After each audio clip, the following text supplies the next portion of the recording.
Bonjour Monsieur Fillon, je viens d'apprendre que vous comptiez dans votre projet supprimer encore plusieurs centaines de milliers de postes de fonctionnaires. Je suis professeur, nous avons des heures supplémentaires dans l'établissement, nous avons des enseignants qui ne sont pas remplacés faute de remplaçants. Ma sœur est elle-même fonctionnaire dans la police, elle a plusieurs centaines d'heures supplémentaires qu'elle ne pourra jamais récupérer. Comment est-ce que vous pouvez justifier votre position? Comment est-ce que vous pensez qu'on pourra assurer les missions de service public dans ces conditions? Je vous remercie de votre question. D'abord, il y a un premier sujet, c'est qu'il y a 5 millions d'emplois publics en France. 57% de toute la richesse nationale est consacrée à la dépense publique et on a 2200 milliards de dettes.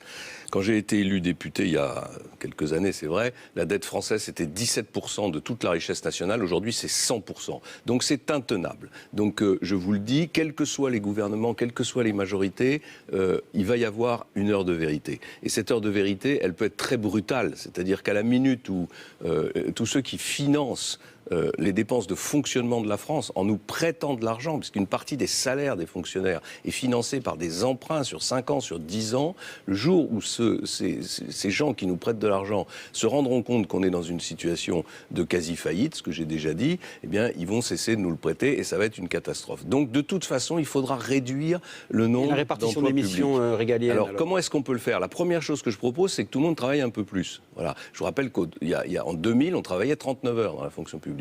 Aujourd'hui, on travaille 35 heures, voire 32 dans une partie de la fonction publique.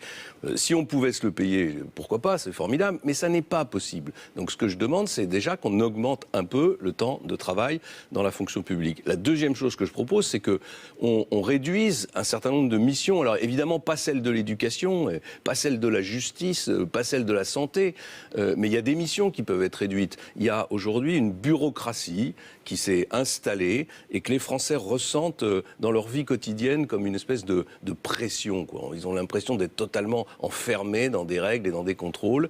Et c'est la deuxième chose qu'il faut faire, c'est réduire le poids de cette bureaucratie au profit des missions fondamentales comme celle de l'éducation nationale.